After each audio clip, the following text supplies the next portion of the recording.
Salad or Dolly, threw a great party. We all drank Bacardi, it got kinda gnarly. We're light as a feather, we're tougher than leather. Together we're weirder together. Hello, beautiful babies. It's Ione Sky. And Ben Lee, and you're on Weirder Together podcast. Yes, you are.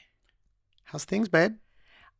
Things are good. Back in Sydney from Brisbane and Melbourne, and I feel like refreshed and excited about life. And you were at the Brisbane Writers Festival, I officially was. representing as an author of renown. Yes, I know. I'm like a real author, baby. Yeah. How was it?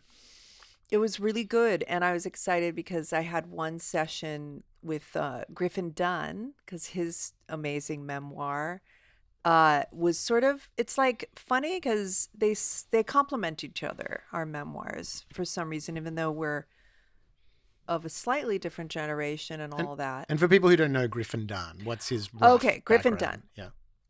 Actor, American Werewolf in London, a Scorsese movie After Hours that's phenomenal. Underrated, like underappreciated Scorsese, Kind right? of under, yeah. After Hours is just a chef's kiss. And he's got this, Griffin Dunne has this amazing quality of being kind of guilty. He's got this charming guilt, which is like an interesting thing that he has specifically, and the ladies love him. It's rakish. Would you say a rakish quality? It's rakish, but also like bumbling's not the right word, but kind of, that's why After Hours is an amazing role for him, because it's about someone who cannot get out of downtown New York. And it's funny because at the time it was a no man's land and it was dangerous in the early 80s, mid 80s. So it's this phenomenal, Scorsese movie. Any case. Wait, I want to stay on Brisbane Writers Festival, but just in the meantime on this subject, did you watch that TikTok I sent you of Hugh Grant being interviewed about the movie he made after Four Weddings and a Funeral called 9 Months? And he talked about how he ruined the film because it was on such a scale bigger than anything he'd ever done. And he's like, I was so overwhelmed by the production that I forgot my basic responsibilities, which were he's like, I pulled a lot of faces. He's like, but I didn't mean it, which is like the number one thing you have to do. I thought that was a pretty cool clip.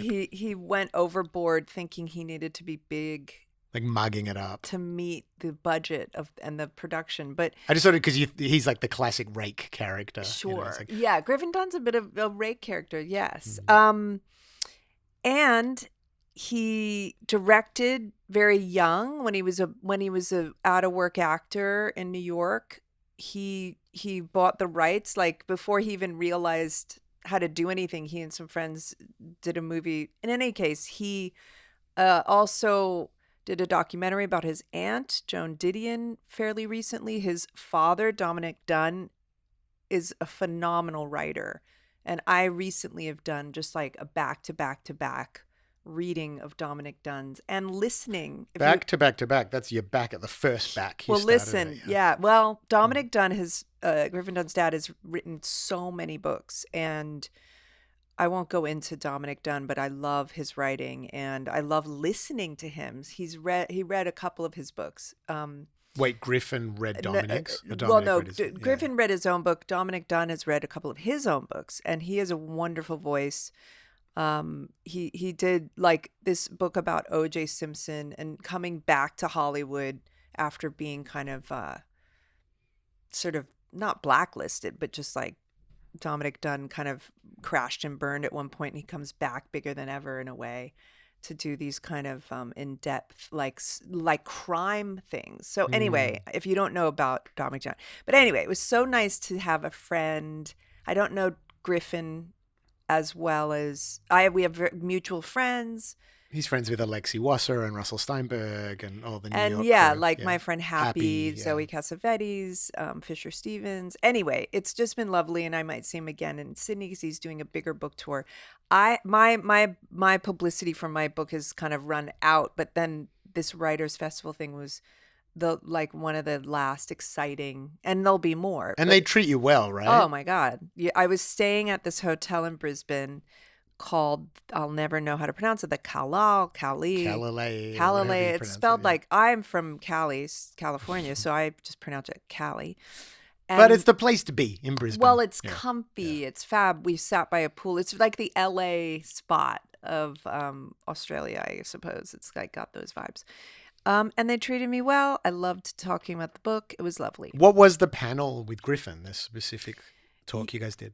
Yeah, we just did this talk, and the interviewer was fab. She just asked great questions.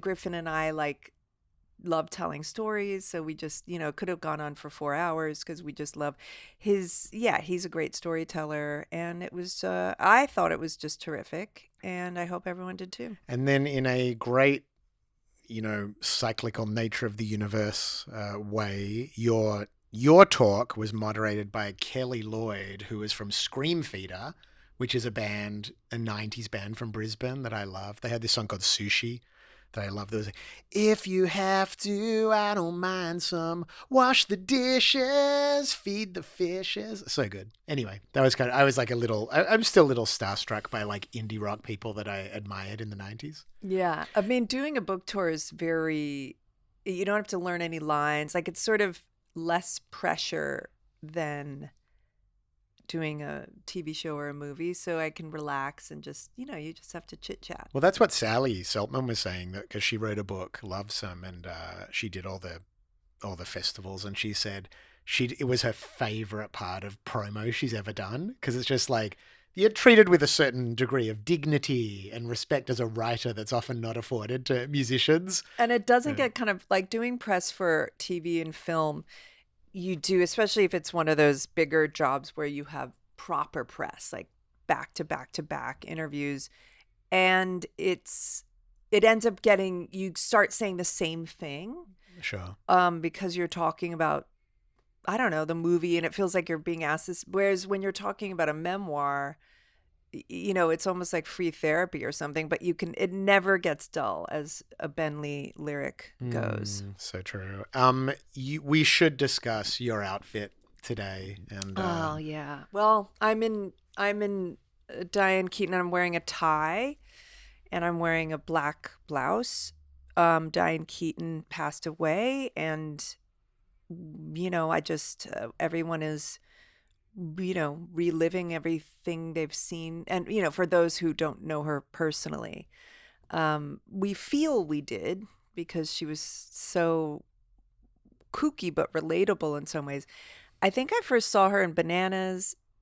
Looking for Mr. Goodbar, I probably saw a little too early as a child, which a lot of people, when you grow up in the 70s, you end up seeing these movies that now you're like, oh my God, I can't believe I saw that movie, because it's kind of heavy. And Love and Death, all the Woody Allen movies. And her and Woody Allen were together, right? They were together. Yeah. She was with Al Pacino, Woody Allen, some other just like iconic people from, the industry and whatever. She had some major boyfriends, but she never got married, which was very cool in a way. And she was so liked after Annie Hall, obviously, her character in Annie Hall. But I saw her recently. There was a clip going but on Instagram and whatever. Johnny Carson was interviewing her, and she's wearing a suit, and she looks so amazing. And it's wild. Like, Johnny Carson obviously is of a generation of men. He's like threatened by it. He's like, what are you wearing? A man's suit? What are you wearing? She's like, no, it's a woman's suit. And he was like, are you seeing anyone? And it's like, it's if she's putting people off by her manner. And meanwhile, she dated many, I don't know if she went out with Sam Shepard, like many a catch she's been with. But Johnny Carson, and I just feel for actresses. She definitely didn't get humiliated, but like they would go on these huge shows, like Dolly Parton would go on, these like mega stars who win awards, Oscars, this and that, and have these men just like trying to make them uncomfortable. I'm sorry. Whereas men, they don't get the same treatment. No, it's part of the expectation. I mean, one of the interesting clips that you can look up on YouTube about this was the clip of the Sex Pistols going on Bill Grundy, his talk show in the UK, and bringing Susie Sue, who was a friend of those. And he made some sort of lascivious comments to her. And Steve Jones. Yeah, Steve Jones called him out on air. And it's a great moment where you realize that, like, when people talk about, like, the legacy of punk and everything, it's, you know, this was a huge part of it, like the empowerment of people that didn't traditionally have a voice in media and in just culture. because someone's like, yeah, beautiful or a woman or whatever, it's like they're not free game. Absolutely. What's it called in Scientology? Free. Fair game. Fair game. And what did you ever meet Diane Keaton? It's funny. I feel like I have. I don't, because Kate was once at the Bel Air Hotel having lunch, and with her grandfather and her father, and Diane Keaton was there with her daughter or son, Dexter, who went to school with Kate, actually. And hang on. Diane Keaton was there with her son, Dexter? Yeah, she had a son called You mean Dexter. Amanda Demi? No, she also had a son called Wait, Dexter. Diane Keaton's kid went to school with Kate? Mm-hmm. Oh, I did not know that. Yeah. He All was, right. and I don't know if they were the same age. Oh, but, like in an older grade yeah. or something. Oh, okay. Oh, so wait, she never married, but she had kids. I didn't realize that. Yeah. Okay. Or she knew her, somehow Kate socially through school knew her. Cool. Anyway, Yeah. in any case, Kate's grandfather. This is a very LA private school conversation. Okay. But anyway. Inside baseball. Sorry, this Yeah. is No, it's fine. inside It's bougie, interesting. whatever. But Kate's grandfather said, "Oh, your daughter looks so much like you." And she was like, "Really?" Because she adopted both her children. Oh, okay. But I feel like I was there, but I wasn't. And my brother had an audition with her once, and he was being kind of stiff, and she directed things, you know. And she said to him, "While you do this scene, why don't you pretend like you're just touching your neck, and you know when you kind of like feel something as you're talking, and you're just like, what is that?" Like, she gave him something to do to distract him from being nervous. Oh, what a cool direction. You know That's what I'm so saying? cool. Yeah, totally. So obvious, and I just, you know, you feel like also recently seeing her Instagrams and stuff, like her return, like donating clothes or dancing. And, you know, I love her books. I think she did more than one, but there's one about her brother who had mental illness that is phenomenal. I think she's done 2 or 3 books. Her books are great. She's directed, interior design, obviously fashion, and obviously the theater, the movies. Icon. Yeah. I saw a clip going around of her on Jimmy Kimmel, and I laughed because she'd gotten her star on the Hollywood Walk. And Jimmy Kimmel was like, "And you had so many famous friends there." And she's like, "Well, they're not my friends. They're love her. professional, Yeah. you know, they're relationships." And he was like, "Meryl Streep." She was like, "Oh, I mean, she's amazing, but like, she doesn't call me."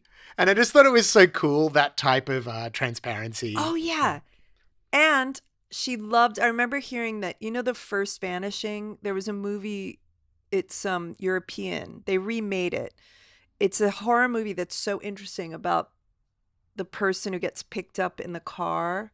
It's like a horror movie, but like it's dark and beautiful and interesting. And I remember hearing she told Woody Allen to watch it. And it's very cool and sophisticated. And then she loved, who's the photographer, New York photographer who shot pictures of like dead bodies and Ouija. Yeah. Like she loved Ouija. Oh, and didn't she do a cool photography book? Like, I also love that she had this dark side.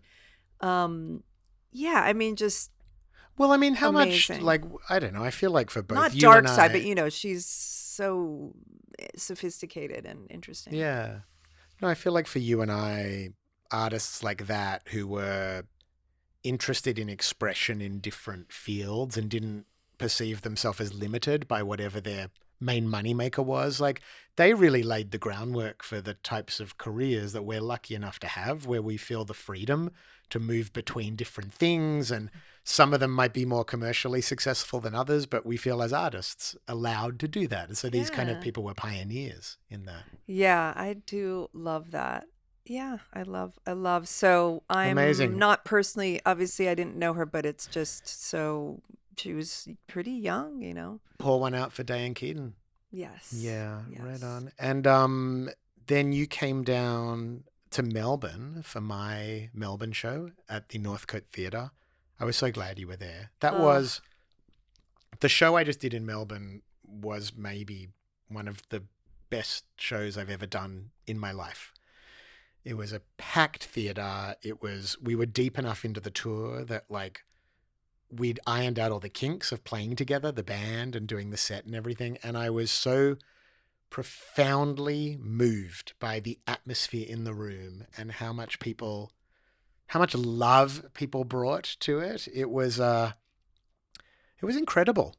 It was really incredible. And all the friends that came out and family, and it was, I don't know, it would have been so weird to not have you there. Oh, I loved it. It's funny. It's like, I know I'm a deep fan of yours, but then every time you start playing a song, I'm just like, I'm such a fan. So it's so fun to see you. I've seen you so many times, but I'm always into it. Thank you. But this show was great. I was standing by the sound guy, Adam, whose birthday it was. It's such a great tour because you have a great band. Everyone's getting along. Also, Vinny, shout out to Vinny. Teenage Dad's drummer, who's our tour manager. Your tour manager is phenomenal. I love seeing... And he looks like an extra from Dazed and Confused, the Richard Linklater movie. I know. I'm so sad I didn't take a picture with him because he's so... like when you're not from Australia, here maybe it's like dime a dozen to look like that, but in America, seeing this type of beautiful Australian guy, he's young, but totally hooks you up, takes care of you. And I love seeing that because you'll do everything. Like you're the person who, it's almost as if you think no one will do it as good as you. So you also have to, like as a musician in 2025, you have to be able to do everything. Sure. But yeah. I love seeing you have someone take care of you, and everybody got along. After the show, we had a fun backstage party. Yeah, it was really good. I know. There's convenience store, Dealers of God. A bunch of friends came down. It was really nice. My new friend Sandy. No, I'm so bad with names. The woman, the couple we were talking to, I was with. Oh, Lauren. Yeah, Lauren. Yeah, a partner. In any case. And she has a cool band too. And I had a really interesting experience just looking out at the audience because, there are certain artists who have a genre. And in a way, it's easy to know where their audience are. Like if you're a goth band, you know that all your audience share certain interests and certain aesthetics. If you're a hip hop band, like you know how to find your audience. I've always felt that because I make music that's for everybody in theory. I mean, isn't always in practice. A lot of people, it's not for them, but that's fine. But it's for everybody. And so I look out at the audience and I'm like, who are you? And how did you end up here? And what a weird train of events often for people to end up at a concert like that. And there's old people, there's young people, there's hipsters, there's normies, it's just like, I don't even know who my audience are, but I love them, I mean, they're beautiful people. And so this concert is all this one album that was probably your most popular album. Definitely. And then you play a new song, Fall of America, that is just so good. And it's just like a great, perfect show. I feel like it's such a good show. It feels really good. I mean, I'm getting such sweet messages. Like, I mean, I know we've been playing well and stuff, but I'm getting messages from people saying like it was the best concert they've ever been to and stuff like that. That's like beyond, it was just like, it's been very, very fulfilling. It's in some ways it's sort of scary because you sort of wonder where to go next after a real peak experience like this, and you have to trust the unfolding of a career that happens to its own logic. Yeah, it's one of those perfect, like when you see those kind of perfect films or there's no notes, like it's just like the flow of it, like you're never like, oh, how some things have a tour de force moment and then you're like, oh, I would have edited this bit out, I would have done, this was just like, it's just like mwah, from beginning to end. 2 shows left of the tour, Adelaide and Fremantle next weekend.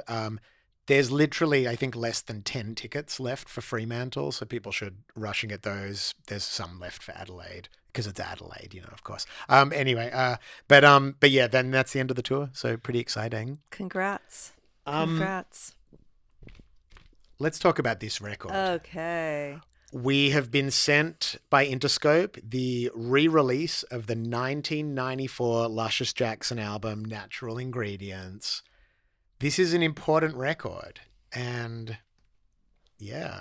Yeah, very important. So this came out on Grand Royal, which was the Beastie Boys label I was on, but through Capitol. And it was a really, I don't know, what are your memories of Luscious Jackson? Yeah, so I was dating a Beastie Boy. I don't think we were married yet. And Kate Schellenbach, the drummer for Luscious Jackson. Sorry, I'm only putting it down because I want the camera to get you clear. Kate Schellenbach was the drummer for the first Beastie Boys. So I knew them all because the Beastie Boys were friends with them. And I'd met them in New York. And we were in LA while the Beastie Boys were recording probably, Ill Communication or one of the other albums that I was around for. Check Your Head or something. Check Your Head. And so Lisa Ann was dating Adam Yauch, and I remember her saying, "Oh, there's such a great tape that, Gabby and some of the girls in the band had made because they were doing music. They had a band, Luscious Jackson, or I don't know if they'd named it yet, whatever." And Lisa Ann was like, "It's so good, and I'm encouraging Yauch to do something with it." So I don't know if this story is true or this is just what Lisa Ann said. And then all I know is then all of a sudden I was living with Adam Horovitz and the Beastie Boys, and we were listening to their demos. And which became In Search of Manny, which was that first EP. And they were all lit up about it and into it. And so then I just cut to, like, again, similar to how I feel about you and the Beastie Boys, it doesn't guarantee that you're going to become an uber fan of your friend's work. But in this case, I knew them, and I just listened to this album, In Search of Manny and Natural Ingredients, like ad nauseum. What's the term? Sure, like that works. I listened to it all the time on my own and with Adam. We all were just obsessed with it. So they're New Yorkers from a certain beautiful time in New York where it's a time of New York that is never going to exist again. I mean, it is like, this record is like a time capsule of, even the cover, it just so represents like an aesthetic of old New York, like pre-Giuliani. That cover. Pre-Giuliani New York. And In Search of Manny, the cover is genius because it's a picture of a guy who looks like a dirtbag-ish. Wearing dolphin shorts, is he? Or and he's on a couch. And so I think it's Gabby's mom's boyfriend at one point.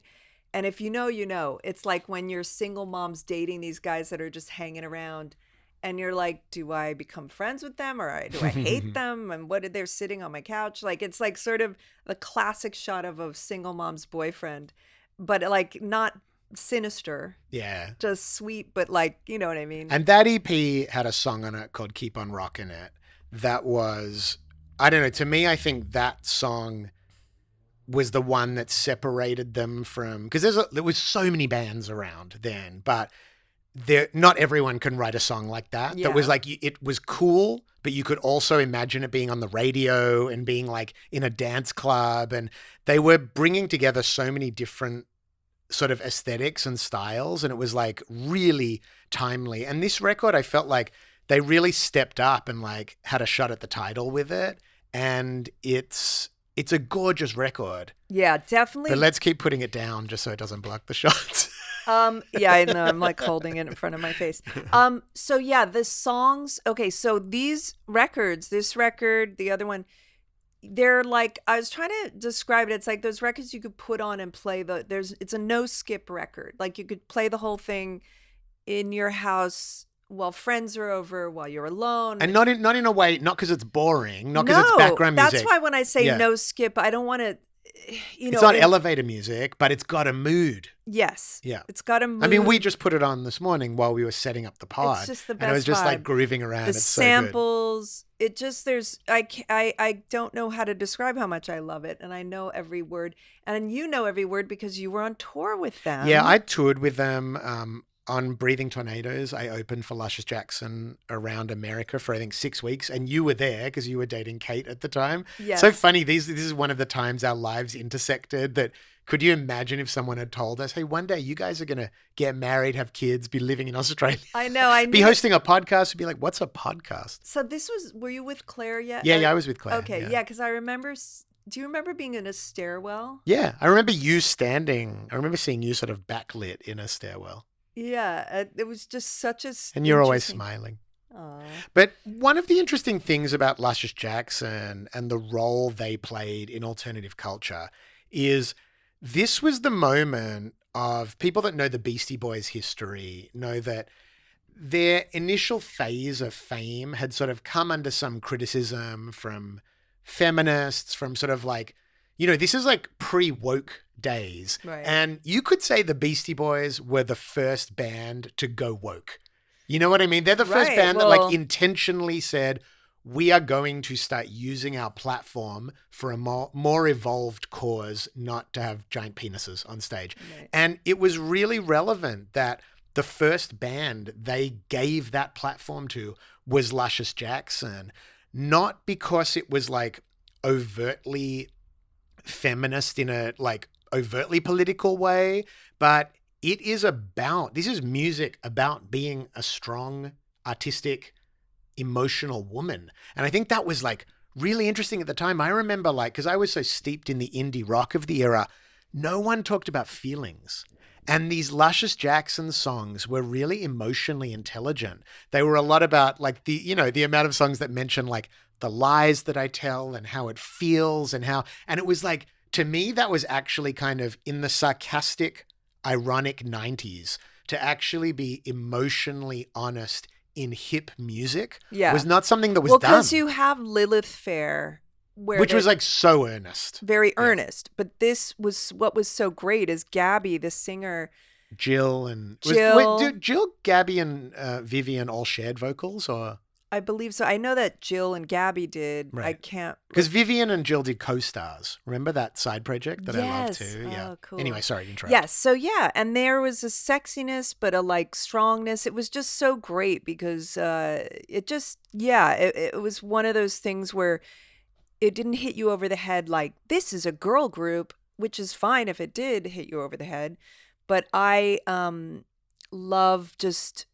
There's warmth. It's sexy. It's smart. It's so funky. As a 17-year-old boy, to be seeing these cool women sing the line, "It takes a strong man to stand behind a strong woman." Yes, it does. Like, I feel like Luscious Jackson also like influenced the way I looked at how men and women should relate to each other. I know. And there was like a slight not a hippiness, but there's one line. Well, like, I loved a story of, one of them was saying they love seeing men singing. There's one lyric of a song, I got lady fingers. I got lady fingers, baby. I got kick gloves, baby. I got hot. Yeah, I like your so miming good. Instead of singing. I know, because I'm scared to do a harmony and ruin it. That song is so great, and it's funny because there's kind of a toughness because they're New Yorkers. But lady fingers, you hear the sweetness, but they love seeing the men in the audience singing, "I've got lady fingers." And I guess, what is that about? They're just saying like, I can touch you in a lady way. That's going to be awesome. Like, I got lady fingers. Like, I've got heart. And that's the part, like, I've got heart. Like, I don't know. I just love when there's like, when I say hippie, I don't mean hippie. I just mean like, there's a toughness from being a New Yorker and like they all dress kind of in guys' pants and this and that, even though they're like, beautiful, hot ladies too. But I love when there's still that like love part. Well, when we were listening to it this morning, I was thinking of the connection to De La Soul. Yeah. That it's music that comes out of the city and comes out of sort of like a tough scene, both physically and musically, and the courage it takes to be vulnerable and to be positive and loving in that is pretty remarkable. Yeah. Yeah. So this is, I think, out now or about to be out. So if you don't know it, I mean, this is an education for the children. Oh yeah. Luscious Jackson, natural ingredients. It's if you want an album, you're just like, what do I put on? I want to play it from beginning to end. this is one. I think it's going to have a moment where people are now really going to it's a really good idea to re-release it, because they're a band that's been a little bit overlooked historically, and I think this could be the moment for them. Mm-hmm. Speaking of culture, I said something while a little bit stoned on tour the other day that Xavier said. I got to remember that, and so I'm gonna share you my moment of wisdom. I thought you were going to say you got your Xavier was like, you can never say that. No, You'll be no. canceled. I said we were talking about flossing. You know, the dance, the flossing dance, and we were talking about, well, who invented it? And Xavier said, did young boys invent it? I said, no, young boys didn't invent it, but they perfected it. It's like the British with punk rock. Young boys did for flossing what the British did for punk rock. You like that? I love that. It's not really going to go anywhere, but it's an interesting idea. It's not going to be a bumper sticker, but it is.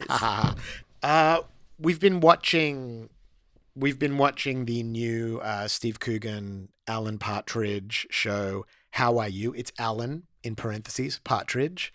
And it's like visiting with an old, uncomfortable friend. Yes, but like comfortable to me, because I just find, I don't want to talk about how hard it is to find things to watch these days, because it's like that's what a lot of people are talking about. And I've been revisiting movies, and I was talking to my friend Zoe Cassavetes. I don't know why I had to say her last name, but I don't know. But she's obviously knows a lot about cool things, but she's only watching old movies again right now at the moment. So I'm just so happy to find something on TV that I'm so into. You know what's interesting with the Alan Partridge thing? So for people that don't know, this is a character that this British comedian Steve Coogan created years ago now, like probably 20 years ago. And he's played it out through a series of TV shows done with the BBC. And it's about it's kind of about the media in a lot of ways, because he started off as did he start off as a TV or radio presenter in the early I think he was TV. Yeah. And then he went to community radio. And now he's like weirdly an influencer or something like that. But it's so interesting because you're watching, we're growing older in media with this character. Yes. And watching him hopelessly unable to adapt yet doing his best. It's kind of amazing. I wonder if you could pick it up now, where it stands now, and enjoy it as much, or if you should go back to the beginning. The early ones was like Knowing Me, Knowing You. Yeah, I think going back is I love great. doing that with you. That was so good. That was so satisfying. It was Unlike really our satisfying. high five, which wasn't satisfying. So yeah, he is, if you don't know him, he's a comedic genius, I would say. He's in the category of a genius. Absolutely. He's a genius. This character is so complex and fantastic. So I just think, I can't even, I just think anyway, if for some reason you didn't know there was a new one. Yeah. It's in Australia, good. it's on Max. I think it's on Max most places, but BBC. Yeah, in the UK. it's not disappointing. Also, the second most memorable thing that happened to me at the Marie Antoinette premiere in LA, because the first was that sparks began to fly between us. I know. Before we went on our first date. That was a memorable night. Yeah. And then if you remember, I think we were in a group and we walked up to the penthouse where Sophia was having a little drinks or something. And Steve Coogan came out of one of the rooms because he was in Marie Antoinette. That's right. And I just looked at him and I went, "You're brilliant." And he went, "I like you." Yeah, baby. Perfect Steve Coogan interaction. See, they say, like there's the classic opening of, Oh, brother. Who's Brother, our Where Art friend? Thou? Who's our friend who has the podcast who had that great memoir? Who had Tom Sharpling. Yes. Yeah. Tom Sharp. He has all the worst interactions. Or just right, the with classic. I celebrities, feel like it was with Patti Smith in an Yes. elevator. So he wanted to ask an intelligent question that she doesn't Sure. get asked all the time. So he asks some deep nerdy trivia question. to Yes, her. Yeah. and yours is perfect because you're just saying to someone you're brilliant and moving on. And that's great. My brother had a good one. We were at Jane Fonda when she was with Tom Hayden. She was having like a political thing this one wasn't a political thing. It was like a social thing to have. It was U2, Pretenders, and the Smiths were all on tour together. What a bill. Come on. My And God. so she had a little party, and I was there with my brother, who I always like followed I was in the right place at the right time because of my brother. Like during my interviews about the book this weekend, they were like, you were always I was like the Forrest Gump of being, it was really following my brother around. I just would end up somewhere amazing. But anyway, so everyone was gagged over Bono, of course. And they were doing speeches like in a circle in a courtyard about him. And then Chrissy Hine people were gagging over. And Johnny Marr's there. And my brother just was like, I love your guitar playing. And I think he appreciated it. But that was a good one when someone's like being not like highlighted. That's true. Like, don't compliment Bono at a party like that. Compliment Johnny Marr. That's the way to go. And then I was like curious. And now when I hear the Smiths, yeah, I'm like, wow, Johnny Marr is unique. His style, huh? Oh, he's amazing. He's amazing. I had a pretty eventful social media week of interactions after the Taylor Swift clip. All kinds of stuff. I thought a lot about. Okay, so the primary criticism that people had of me saying that Charli XCX is more influential than Taylor is that I sound bitter or something. And I entertained that. And I would say to Swifties, I entertained your criticism. Did you entertain mine? Separate conversation. but I entertained that. Like, how much of my feelings about Taylor Swift have to do with jealousy? Because for sure, artists that are super, super successful in my field, I do feel jealous of. But I do stand behind the idea that what's interesting is when you're talking about cultural influence, there are different levels of cultural influence. Like I got, like Matt Beckley, Jerry's son, me and him had a good text exchange. He's like, there's no way you can support the idea that Taylor Swift is not more influential than Charli. And I realized what he was saying is, on a mass level, it's true. Well, if you weigh them. It's like Mark Zuckerberg is more influential than the lady that runs the cafe down the street. Undeniably. But on my life, the woman who runs that cafe is more influential in community. And I think that was my point. And that's what I kind of realized about, like, I'm interested in, like, I do like starting shit and talking about provocative stuff, but I also want to refine the way I talk about things. And I do feel that, like, when you're talking about influence, there are levels of influence, and what I'm interested in is countercultural influence. And in that world, Charli is a bigger force. And that's, I think, where that's where the disconnect was, Anyway, yeah. Whatever. All good. Yeah.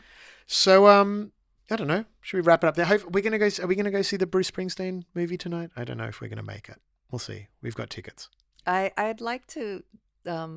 Jeremy Allen White playing a Jersey boy. I'd like to try.